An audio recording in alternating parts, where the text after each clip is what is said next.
ඊයේ දිනේදී මෙරටින් කොවිඩ් ආසාදිතයන් 9 දෙනෙකු හඳුනාගෙන තිබෙනවා. එම ආසාදිතයන් අතර එක්සත් අරාබි එමිරාජ්‍යයේ සිට පැමිණි සිව් දෙනෙක්, කුවේට් සිට පැමිණි තිදෙනෙක්, කටාර් සිට පැමිණි අයෙකු සහ ඉන්දියානු ජාතික නාවිකයෙකු සිටින බවයි රජයේ ප්‍රවෘත්ති දෙපාර්තමේන්තුව සඳහන් කළේ.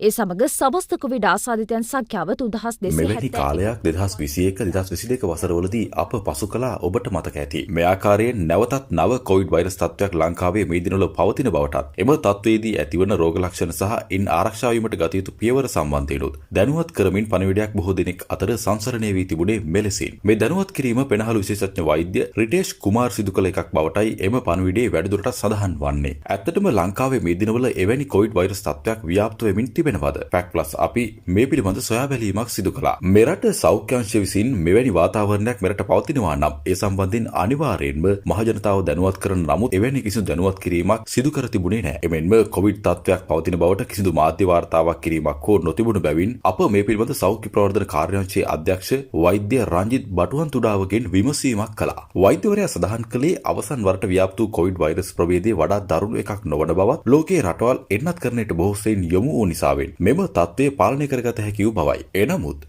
දරුණු නොවන කොවිඩ් වෛරස් ප්‍රභේදයක් වර්තමානයේද චීනය, සිංගප්පූරු වැනි ඇතැම් රටවල වරින් වර ව්‍යාප්ත වීමේ තත්ත්වයක් දැකගත හැකි. නමුත් වර්තමානයේ ලංකාවේ එවැනි තත්ත්වයක් නොමැති බවයි වෛද්‍යවරයා සඳහන් කළේ. කෙසේ වෙතත් මේ දිනවල වැසි කාලුගුණික තත්ත්වයේ හේතුවෙන් ලංකාවේ ඩෙන්ගු, චිකන්ගුන්යා වැනි තත්ත්වයන් දැකගත හැකි බවයි වෛද්‍යවරයා සඳහන් කළේ. ලෝකයේ මේ දිනවල කොවිඩ් වෛරස් තත්ත්වයේ පැතිර යාමේ රැල්ලක් පවතිනවාද යන්න පිළිබඳ අප සොයා බැලූ අතර විදේශ මාධ්‍ය වාර්තා කර තිබුණේ හොංකොන්, සිංගප්පූරුව, චීනය සහ තායිලන්තය යන අග්නිදිග ආසියාවේ සමහර ප්‍රදේශ හරහා COVID-19 නව රැල්ලක් පැතිර යමින් තිබෙන අතර එම රටවල ආසාදනවල සැලකිය යුතු වැඩිවීමක් වාර්තා වන බවයි. එනමුත් අධි අවදානම් සෞඛ්‍ය තත්ත්වයක් නොමැති සාමාන්‍ය සෞඛ්‍ය සම්පන්න එන්නත් කරන ලද පුද්ගලයන් සඳහා වත්මන් COVID-19 රැල්ල ඊර්තුමය උඩ පැතිරීමකට සමාන තත්ත්වයක් බවත් එය දරුණු තත්ත්වයක් නොවන බවත් විදේශ මාධ්‍ය වැඩිදුරටත් වාර්තා කරලා තිබුණා. එසේනම් ලංකාවේ පැතිර යන මේ සමාජ මාධ්‍ය සටහන් මොනවාද? ෆැක්ට්ප්ලස් අපි ඒ පිළිබඳත් සොයා බැලීමක් සිදු කළා. ඒ අනුව මීට වසර 4කට පෙර එනම් කොවිඩ් වසංගත සමයේ මුල්වරට හුවමාරු වූ සටහන් පෙළක්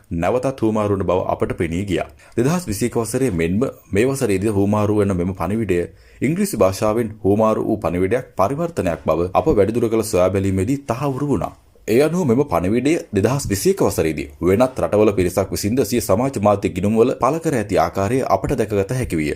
මෙම පණිවිඩය වෛද්‍ය රිටේෂ් කුමාර් නම් පෙනහළු විශේෂඥයෙකුගේ ගිණුමකින් උපුටා ගනිමින් එම අවධියේදී බොහෝ දෙනා හුවමාරු කරගෙන ඇති. නමුත් එම පණිවිඩයට අදාළ වෛද්‍යවරයාගේ ගිණුම වර්තමානයේ දැකගත නොහැකි. ඒ අනුව මේ දිනවල කොවිඩ් වෛරස් තත්ත්වය මෙරට පවතින බවට හුවමාරු වන පණිවිඩය මීට වසර 4කට පෙර එනම් 2021 වසරේ කොවිඩ් මුල් සමයේ හුවමාරු වූ පණිවිඩයක් වන අතර එය නැවතත් හුවමාරු වන බව පෙනී යනවා.